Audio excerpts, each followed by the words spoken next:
Hello, beautiful people. This is Rajiv. A warm welcome to season 2 of Photo Country. In this new season, I want to try out a few things. More videos like this, more video version of my podcast interviews, and possibly a wider variety of guests, artists, photographers, painters. So we kick off season 2 with a chat with a Wellington based film photographer, Jess Wawatai. Jess is a wonderful photographer who captures life as it happens. Her images are vivid and they've got a certain hue to it. Each frame trying to tell a story. So, without further ado, this is season 2, episode 1 with Jess Wawatai. Thanks, Jess. Thanks for coming on the Photo Country podcast. It's a great pleasure to have you on. Thanks for having me. So, let's start with an introduction, Jess. Tell us something about you and how did you start in this field? Yeah, so I am based in Wellington and I largely grew up here. I have lived overseas a little bit in both the States and in the UK. And I think like the last time I lived in the UK was I moved over there in sort of mid to late 2014. And I grew up always drawing and painting and all of that kind of stuff. And I realized that that wasn't massively transportable. So I didn't know how much space I was going to have in London, which as it transpired wasn't a whole heap. So I kind of set out to explore photography, which started off with just my phone. I am a bit of a geek, like lots of photographers are. We love our tech and the gear.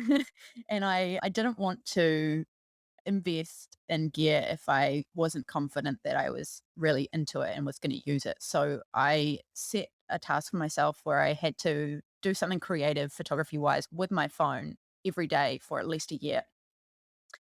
And I moving to London, I didn't really know, I knew a few people, but not very many. And I kind of used Instagram, I guess, as a way to meet people that were also into photography. And that was how I made a lot of friends. It was also how I really like learned to use a camera when I eventually invested in one. So that was me. I kind of started out, I guess, in London. It's easy. You're there as a visitor and kind of everything is fascinating and interesting. So just anything that took my eye, and then a bit of more sort of, I guess, architecture stuff. And then I ended up hanging out with a group of people, and we were all really into street photography, and which obviously London really lends itself to that. We'll just go out basically every day after work, and every weekend we would walk miles and miles and just shoot street. And so and that was with a crew of people, a guy called Ed Robertson, another guy called Toby Ziv. They're both very accomplished photographers. I just learnt by doing and yeah, shooting every day. Bresson has a quote, which is that, your first 10,000 photographs will be your worst. And so there's no better way to hit your first 10,000 photographs than by shooting every day, I guess. So yeah, that's how Right. I came to be a photographer. Why slice of life kind of photography? Why did that interest you so much? I think when I came back to New Zealand in 2016, I found street really hard to shoot here. And I still love shooting street, but I think, there isn't a density of population. And I'd always kind of seen myself primarily as a documentary photographer rather than a street photographer anyway. So some of the work that I did while I was in London was, documenting just people's lives in place and environments that were comfortable to them and natural to them. And I've always been drawn to that. I think it's fascinating to watch people work and just exist and be. And so those were the things that drew me. I'm not a full-time photographer, and I was tossing up whether or not I wanted to explore doing that as a full-time thing, or if I wanted to keep it to myself, basically, so that I could indulge my personal projects. And through that, I did a bit of wedding photography, and this my style for doing that's very documentary style. So I kind of went down that path, and then realized I didn't. If weddings was my inroads to making money doing this, it wasn't I didn't light my fire enough that I would want to do it all the time. I guess the slice of life stuff is because it's accessible, but also because I see kind of a challenge in taking something ordinary and finding beauty in it, or making something out of it that appeals to me. And so usually I'm most drawn by light and by things that have interesting juxtapositions or contrasts. And yeah, making something out of those, I guess, is sort of how I got to that point. And yeah, primarily just because it is accessible. When I was shooting street, it's quite interesting because I would be shooting street with lots of male friends, and we'd typically be sort of dispersed, but in a similar kind of area and all doing the same kind of thing. And typically I would be the one that would get confronted. And in London, it's quite clear, like, you know what your rights are, but in New Zealand, you have some rights, but I wanna be sensitive to that, and I don't want to be engaging in conflict with people who don't want their pictures taken, like, that isn't really a vibe I'm going for. And so as much as I like to capture those kind of like, situations, I guess, I don't want the conflict that goes with it, and the slice of life situational stuff involves no conflict. So, I guess in some ways also there's this easiness to it that I enjoy. There's no barriers, nothing's getting in the way of it. I don't have to interact with people in a negative sense in order to make something good. So, yeah, I guess that's part of it as well, if I'm honest. It took the easy way out. No people. I'll just get away from Yeah. it. Yeah. I do love capturing people, but I like to do it with permission and with their blessing. And I think, yeah, in London, people are just oblivious and they're really unperturbed. Like, people would often find themselves in my street photography on Instagram, and they would be like, "Hey, that's me," and it would be a really positive thing, and people would feel flattered by it and feel like it was cool. And I guess in the midst of the volume of people that are there, there's still some anonymity. But I think New Zealanders are very, very conscious of their privacy and of their personal space and all of that kind of thing. And I just think it comes from living in a space where we have the luxury of a lot more space. Right. And so, yeah, it's just a completely different thing. But like, a lot of my slice of life stuff still involves like human interaction with environment and the what we leave as a traces of ourselves in a space. And yeah, I guess I enjoy that juxtaposition of our impact in some way on the spaces that we live in. Yeah, as people. Right. Do you do photography for a living, or is it just like a serious hobby? Yeah, I guess it's more of a serious hobby. I have done, shop weddings professionally. I've done some commercial work, and now I guess I have a number of personal projects that I sort of pursue, but I've decided to really step back from the wedding thing. I think that the market's really oversaturated, and there's people out there making absolutely awesome work. And because it's not where my number one passion is as far as photography is concerned, I just am happy to leave that to other people. And without the connections here, like, it was very easy for me to build connections in London. I had an agency that I worked with, and I didn't even have a portfolio. Like, Instagram was basically my portfolio, but it was very, very easy to just position myself as largely a documentary focused photographer and to get people, interested in my work and wanting to work with me. Whereas here, it's been a bit of a slow burn. I'd say it's sort of, I feel like I'm coming into my own now in terms of that change, the shift in style. I think when I first came here, I felt like really the only options were, shooting landscape stuff, and doing commercial work is, I think, the best way to get into that is to build a name doing what you really care about, and finding your niche and then letting people come to you anyway. Because if you're not formally trained and you don't have those connections in the industry already, it's very, very hard to break into. And most photographers in New Zealand, the successful ones, are very diverse in the amount of work that they do. They wouldn't position themselves as necessarily as one specific kind of photographer, because it's very hard to do that here and make enough money to live. So most of them shoot the full gambit. So yeah, and I mean, I'm not motivated by money, I guess. I just want to make cool stuff that appeals to me, and I'm more driven by that than the rest of it. So I'm quite comfortable with not. being a full-time photographer. Right. So you don't view it as a business or a source of revenue, right? No, no, no. Right. I mean, Yeah, I it makes sense. could, Actually, that but gives you the freedom to do what you want. absolutely.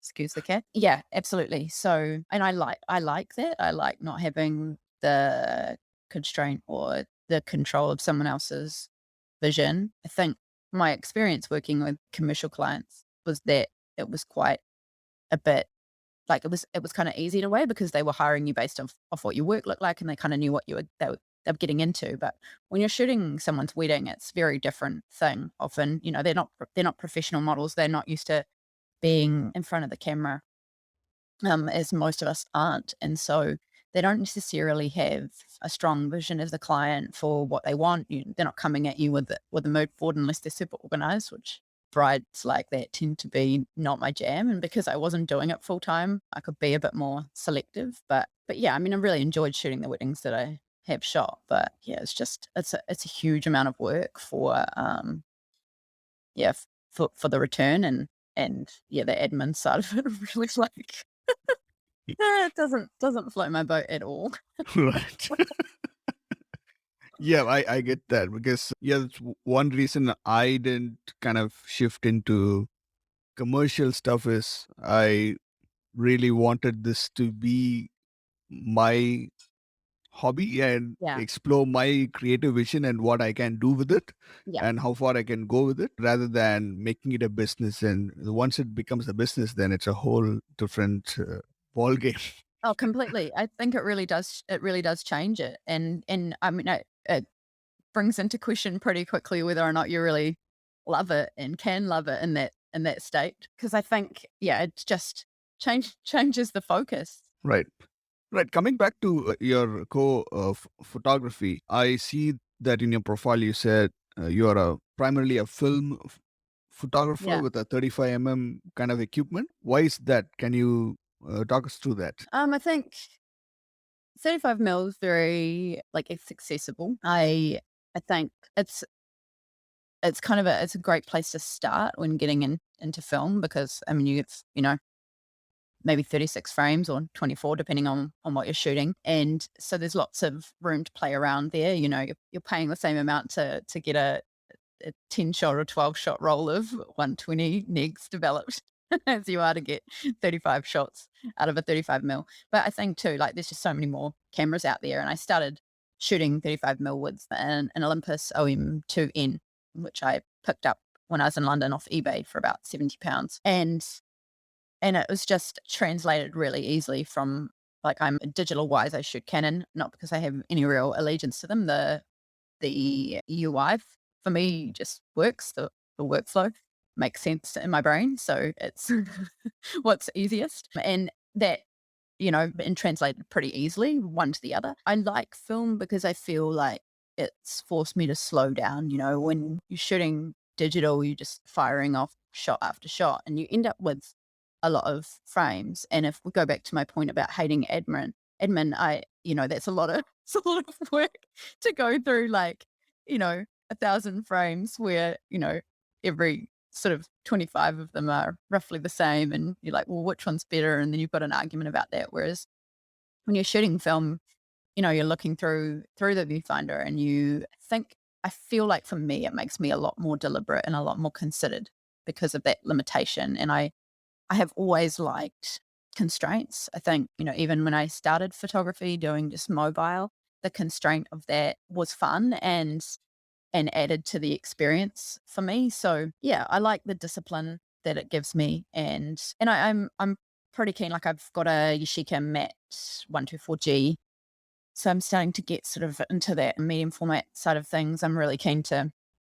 pick up another medium format camera, and I'm sort of tossing up at the moment what that might be. The camera I primarily use now is a Leica M6, and I like the rangefinder. It works for me. So, um, I love the feel of it. It's a good size. I'm pretty small, so a lot of medium format cameras are a little bit intimidating in terms of the portability. And most of the time I am shooting my work out walking and on foot. And so, it's kind of I get enough out of 35 for the most part that it suits most of what I'm doing. But I would like to start working with bigger negs. I mean, when you go through your work, because it's analog, it's got a different feel to it, right? In terms Mm, of the colors and tones and stuff like that. yeah. And somebody also said to me, like, the rangefinder camera, it's different from the normal viewfinder because when you're shooting, half your face is visible. Yeah. So when you're actually shooting people, you're not actually hiding behind a camera. Yeah. So one part of you is looking at the person. Yeah, absolutely. Yeah, yeah, and I think that's the thing that I like about that form as well, it there's something that can be a little more discreet about it, but also it's just way less intimidating for the subject, I think. We did a bit of a test when we were in London, and even covering, like, the big Canon logo, like, I had a 6D that I shot on when I was there, before that, a 70D. And even covering the Canon logo on the front, even though they're fairly hefty cameras, made a massive difference to how subject received the situation, and which is very interesting. But it ultimately is this huge black thing with sometimes a really large lens on it. My favorite lenses shoot are always like 50 or the nifty 50, which is an awesome lens and so affordable and probably the most discreet of options besides a 40 mil pancake lens, and then the 35 mil. Um, but they're big, intimidating machines that you're throwing in front of your face, and it's something, I don't know, doesn't feel as friendly as as the rangefinder form factor. That's for sure. So when you moved from your phone to your camera, how was that shift like? The reason I'm asking is 9 out of 10 people, the phone is the only camera that they'll know in their entire life. Yeah, so it was interesting. I think I liked about mobile photography having the grid line. I think that helps massively with thinking about composition and positioning a subject in an image and looking at leading lines and having that guide in terms of, yeah, how you're going to frame it up. I think that I found that challenging, and initially it probably didn't translate exactly as I wished. I also was shooting a 50 mil lens initially on a crop sensor, and so, it's cropping even more, and so you really are getting a lot of intimacy in your shots, and it's that real closeness, which I wasn't the kind of thing I was shooting when I was shooting mobile. So it really did change my style, at least for a period of time, I think. Yeah. It was challenging, but challenging in a good way. It felt like a step up, and I already knew at that point that it was something that I was passionate about and wanted to pursue. And I think if you give yourself the constraint of mobile for long enough, and you do everything you can, and you push that to its limit, and it starts to frustrate you, what a DSLR or a camera actually opens up for you is massive in terms of possibility. And I just went straight to shooting full manual. Lots of people go to, like, aperture priority or shutter priority. I just found those instantly frustrating because I wanted to have a lot more control over what I could produce, having gone from something where besides the framing, I had very little control over what the camera was doing. It did all the work. It was nice to go into a situation where I could have a vision for an image and control exactly what I got in the back of the camera. So, yeah, that was cool. Right. Okay. So in terms of influences, so do you look up to other photographers you follow, and who are your inspirations? I would say that there are a number. I love Fred Herzog's work. I really love Stephen Shaw. I love Vivian Meyer's work. Closer to home, I would say that Emily Rafferty, you probably know who she is. She shoots beautiful stuff from film. Vanessa Green, Tim D. Those guys are all doing incredible stuff in terms of, documentary photography in New Zealand, particularly with the focus on film. But yeah, I would say that there are a few a few photographers, chicks like Rosie Matheson. She's done a big documentary project called Boys. It's a magazine primarily in the UK, but spread all over the place. Some shots from Hawaii and other parts of the states. And so anybody doing that kind of work, incredible. Like, find it really really inspirational. Yeah, I guess those would be the main people that I would look at their work and draw on that. I think Anne's Westra is incredible as far as stuff she's done in New Zealand and the legacy that she has created in her work. Absolutely beautiful images. And I think that that kind of work is something I'm very, very drawn to and fascinated by. Be the So, main any interesting projects that you're working on? I'm doing a project at the moment, which you might have gathered from my feed. Some of it, I'm documenting A-frames across New Zealand, just as I come across them. Some of them I've sort of sussed out, and so I have plans to go and photograph specifically, and others are just ones that I've stumbled across as I've been traveling around. I really love the like brutalist architecture, so I also have a bit of a project on the go around that side of things. And then I think beyond that, like I'm doing a bit of a project documenting the area that I'm currently living in and just, yeah, but I'd say that the A-frame one's probably the biggest one that I have on the go. And then most of the other work that I do is my family and my sort of everyday life. The A-frame one, I eventually sort of want to make a coffee table book with that at some point. But yeah, those would be the main ones I have on the go at the moment, I think. Right. So you've traveled around a lot of places. Do you have any favorite locations that you like to shoot? Oh, that's a really good question.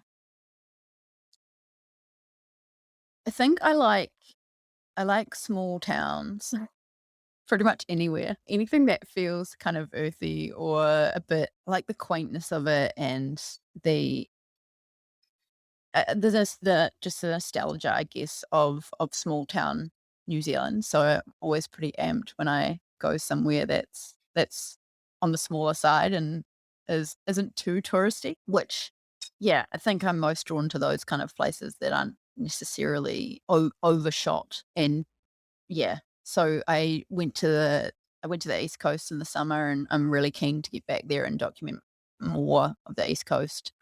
That's sort of not a project I mentioned, but it's something that I'll probably that's got you know wider family significance, and so I'm really keen to just for the sake of that document as much of that area before it changes because it's still really untouched in a lot of places. And there's something really cool about that uninterrupted, ungentrified life. Yeah, Tim D was talking about it in his when I interviewed him about the way he documented Ponsonby, Yeah, and he's been documenting my neighborhood, Avondale. yeah, Same thing's happening. It's house prices have crossed $1 million. yeah. It's insane, isn't it? Like, actually insane, and it does change things. I know when I was living in London, I documented Brixton quite a bit, which is pretty controversial as someone who's Pākehā to do that because particularly at the time that I was doing it, so the gentrification was becoming really apparent, and it was really grating on the community, which is understandable because part of the reason that I wanted to document it was for all of the beautiful culture that exists in that space, but you could feel the tension in the community because it was being pushed aside to make way for lots of young, middle class people because it was where they could afford to buy houses. And so it's really sad ultimately because, people have to live somewhere. And the things that make these places beautiful are the way that they've organically come about in the first place by this, mixing of cultures and people bringing their own flavor and tradition to things and making the space their own. And gentrification, has a massive impact on that yeah, seems to be the way of the world right now with, as you say, house prices, but it really is a shame what's being lost Right, through that right. process. Yeah. So one of the things that I point out during my photo walks through Avondale is because there's a lot of Pacific Islanders have their shops Yep. and they're really bright and colorful. Yeah. But Beautiful. one thing that jumps out for me are the hand painted signboards. Yeah. Yeah. And the minute it gets gentrified, you'll get it's all digital Yeah. gray boxes of Yeah. shops, cookie cutter shops that will come, Yeah. which Yeah. is unfortunate. And I know it's going to happen at some point in time. Yeah. Yeah. And it really is unfortunate. And yeah, and it's great that people like Tim D and yourself are documenting those kind of things because Yeah. at least, you're capturing it for posterity. It's like, hey, this Yeah. is how it used to look. Yeah. Yeah. Which I think it's, that's the stuff that I love to look at, how things were. And I think we've all got that drawer in some way. But it's so nice to have a record of that. And I think kind of thing translates so well on film because it feels so much more nostalgic and tangible and real. And there's this kind of you can't necessarily identify exactly when it was taken unless you know the place really well. Right. And I think that's quite cool too. I grew up in Porirua and I spent a lot of time in Cairns Creek as a young person, and I can see there it's much the same too. The houses, like, it's insane, $600,000 plus for a house in Cairns Creek. And it's just like, where are all these people going to go? What's going to happen to this community that is really vibrant and it's a cool community? People say what they will about Porirua, but I love coming from there as a place. I think there's something so cool about it is the expression that exists in that place. And yeah, and I can see that changing and, as you say, becoming all very cookie cutter and uniform, and it kind of sucks. I'm not sure what I'm going to document when it's all that way. I guess I'll have to, yeah, find something else. Hopefully, we've still got a bit more time before. Right.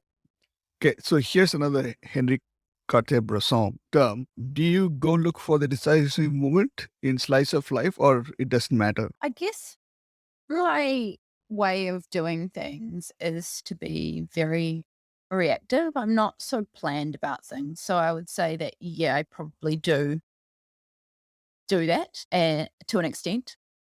I mean, I wouldn't say I'm anywhere on that that level, but I think, like learning photography by primarily shooting street, there's all these things about that you have no control over. You have control over the position that you're standing in and maybe what the light conditions are doing on the day that you decide to go out. But beyond that, you don't know what's going to enter your frame. So you have to be quick. And sometimes you miss it and you're gutted and you can see that shot on your mind and you're going, oh my goodness, I can't believe it. I stuffed that one. Wasn't I ready for that? So yeah, there is this element of I guess still reactiveness, even in the way that I have shot weddings. I think I am mostly about reacting to what presents itself to me and being able to see something coming and just being constantly, panning a space looking for the shot to happen. So yeah, I'd say that's my style. I think I have shot a bit of landscape stuff, but my way of shooting landscape is,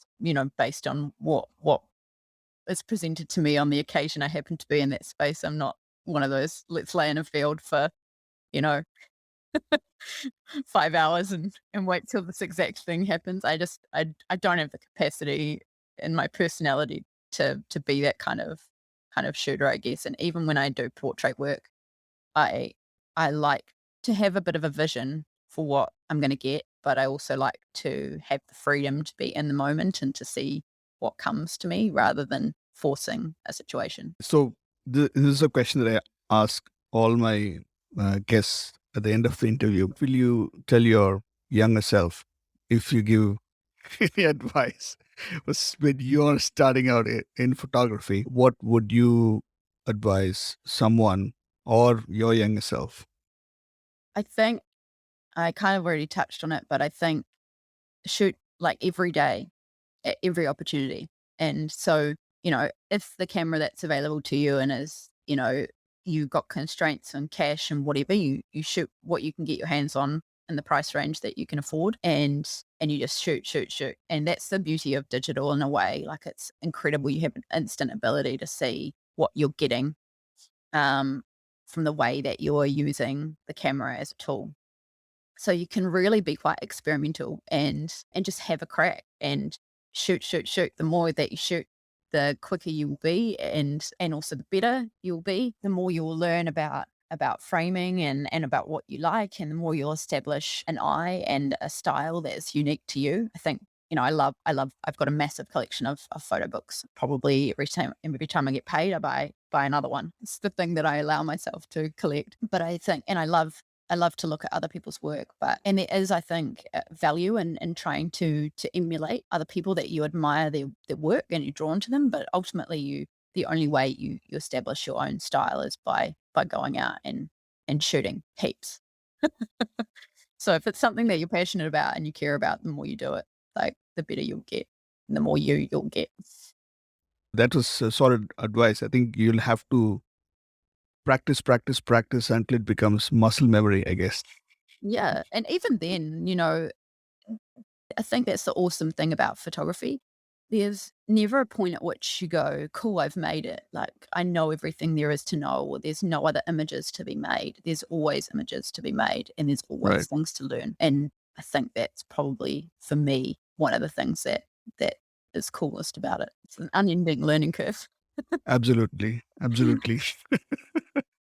Right. So how can people reach you, Jess? Is a website that people can reach you on? What's Yeah, the best way to see your work? so I have Instagram, which is at Jess Wawatai, and then I also have a website which I've recently reworked, and it's almost, I'd say it's 99% film work at the moment. It's sort of still in development, but that's jesswawatai.com. Yeah, like reach out. There's a form if you want to get in touch with me. I'm always keen to collaborate with people and to share what I know. I think for me, the reason why I'm here doing what I'm doing is because other people have shared with me, and I love the generosity that exists within the photography community, particularly amongst people that shoot film. But yeah, I mean, I owe the ability that I have today to the generosity of others and them taking time to teach me and show me things. So I'm always happy to extend that to other people. So yeah, drop me a DM on Instagram or flick me a note through my website, and I'm more than happy to connect. So yeah. That's great, Jess. Thanks once again, for coming on my podcast, and wish you the very best in all your projects that you have in mind. Thank you so much. Thanks for having me. Thanks, Jess, for coming on the show. It is great to have you as a first guest of season 2. I hope you guys liked this episode. I had great fun bringing it to you. If you like this episode, please do like, share, and subscribe to this channel. I'll try to drop a video every week. Of course, if you want to support the work that I do, you can buy me a coffee. The link is right down below. As always, catch you next week. Take care and keep clicking.